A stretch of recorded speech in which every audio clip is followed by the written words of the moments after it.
বন্ধুসকল, জীৱনত কষ্টৰ সন্মুখীন নোহোৱাকৈ কেতিয়াও সফলতা অৰ্জন কৰিব নোৱাৰি।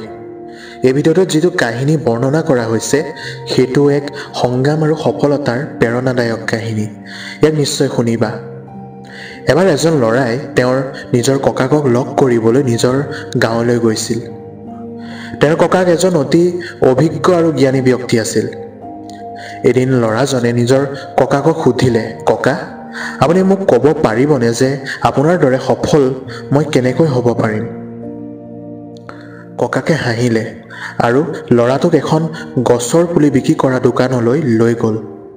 তাত তেওঁ দুটা সৰু সৰু গছৰ পুলি কিনিলে আৰু ঘৰলৈ উভতি আহিল।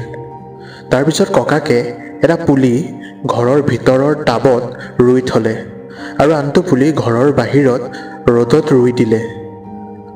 আৰু ল'ৰাটোক সুধিলে, "কচোন, এই দুয়োটাৰ ভিতৰত কোনটো এটা সফল আৰু ডাঙৰ গছ হ'ব?" ল'ৰাটোৱে অলপ পৰ ভাবি উত্তৰ দিলে, "ঘৰৰ ভিতৰৰ পুলিটোৱেই, কিয়নো ই সকলো ধৰণৰ বিপদৰ পৰা সুৰক্ষিত। কিন্তু বাহিৰৰ পুলিটো তীব্ৰ ৰ'দ, ধুমুহা, বৰষুণ, জীৱ-জন্তু আদিৰ দৰে বহুতো বিপদত পৰিব।" ককাকে হাঁহিলে আৰু ক'লে, "তেন্তে দেখা যাওক ভৱিষ্যতত এই দুয়োটাৰ কি হয়। যেতিয়া তুমি অহাবাৰ আহিবা তেতিয়া মই তোমাৰ এই প্ৰশ্নৰ উত্তৰ দিম।" ইয়াৰ পিছত ল'ৰাটো গাঁও এৰি চহৰলৈ গ'ল আৰু পঢ়াত ব্যস্ত হ'ল। ঠিক 2 বছৰ পিছত সি পুনৰ ককাকক লগ কৰিবলৈ গ'ল আৰু ক'লে, "ককা, আগৰবাৰত মই আপোনাক সুধিছিলোঁ মই আপোনাৰ দৰে সফল কেনেকৈ হ'ম বুলি। তেতিয়া আপুনি উত্তৰ দিয়া নাছিল, কিন্তু আজি দিবই লাগিব।" ককাকে হাঁহি মাৰি ক'লে, "ঠিক আছে, সেই যে পুলি দুটা আমি ৰুইছিলোঁ মনত আছেনে? তুমি কৈছিলা যে ঘৰৰ ভিতৰৰ পুলিটোৱে বাহিৰতোতকৈ বেছি ডাঙৰ হ'ব। ব'লা আজি চাওঁ।" তাৰপিছত ককাকে ল'ৰাটোক ভিতৰৰ পুলিটোৰ ওচৰলৈ লৈ গ'ল আৰু ল'ৰাটোৱে দেখিলে পুলিটো এতিয়াও সৰু হৈয়ে আছে, কোনো বৃদ্ধি হোৱা নাই। তাৰপিছত ককাকে বাহিৰৰ পুলিটোৰ ওচৰলৈ লৈ গ'ল। ল'ৰাটোৱে দেখি আচৰিত হ'ল যে বাহিৰৰ পুলিটো এটা ডাঙৰ প্ৰকাণ্ড গছ হৈ পৰিছে, যাৰ ডালবোৰ চাৰিওফালে বিস্তৃত হৈ আছে।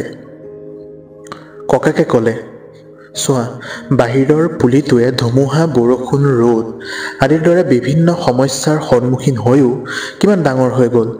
আচলতে এই সমস্যাবোৰেই ইয়াৰ শিপাবোৰক অধিক শক্তিশালী কৰি তুলিছে। আজি ই ইমান শক্তিশালী যে কোনো ধুমুহাই ইয়াক নষ্ট কৰিব নোৱাৰে। আনহাতে ভিতৰৰ পুলিটোৱে কোনো সংঘৰ্ষ বা কষ্টৰ সন্মুখীন হোৱা নাই, সেয়েহে ই আজিও দুৰ্বল।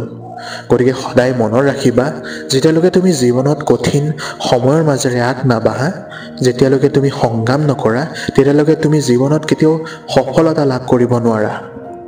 যদি তুমি সমস্যাৰ পৰা ভয় খাই সহজ পথ বাছি লোৱা, তেন্তে তুমি এটা সুন্দৰ আৰামদায়ক জীৱনটো পাই যাবা, কিন্তু সদায় দুৰ্বল হৈ ৰ'বা। যদি সমস্যাক প্ৰত্যাহ্বান হিচাপে গ্ৰহণ কৰি থিয় হৈ যুঁজ দিয়া, তেন্তে তোমাৰ আগত যিয়ে সমস্যা নাহক কিয় তুমি সফল হ'বাই। গতিকে সমস্যাবোৰৰ পৰা ভয় নকৰিবা, ইয়াক তোমাৰ শত্ৰু বুলি নুবুজিবা। ইয়াক প্ৰত্যাহ্বান বুলি বুজা যি তোমাক শক্তিশালী কৰিবলৈ আহিছে। মনত ৰাখিবা, প্ৰতিটো সমস্যাই কিছুমান অভিজ্ঞতা লৈ আহে আৰু তোমাক অভিজ্ঞ কৰি তোলে। তুমি যিমান অভিজ্ঞ হ'বা, জীৱনত সিমানেই সফল হ'বা। তোমাৰ চাৰিওফালে এনেধৰণৰ বহু লোক আছে যিসকলক এই ভিডিঅ'ৰ প্ৰয়োজন আছে। অনুগ্ৰহ কৰি তেওঁলোকৰ লগত এই ভিডিঅ'টোক শ্বেয়াৰ কৰক। তোমাৰ এটা শ্বেয়াৰে কাৰোবাৰ জীৱন বচাব পাৰে, কাৰোবাৰ জীৱন সলনি কৰিব পাৰে। তোমাক পজিটিভ কৰি ৰাখিবলৈ আমাৰ এই প্ৰচেষ্টাক এটা লাইক কৰক, কাৰণ এই লাইকে এনেধৰণৰ ভিডিঅ'সমূহ বনোৱাত আমাক অনুপ্ৰাণিত কৰিব। শেষত পজিটিভ ৱে চেনেলটোক ছাবস্ক্ৰাইব কৰক। ধন্যবাদ।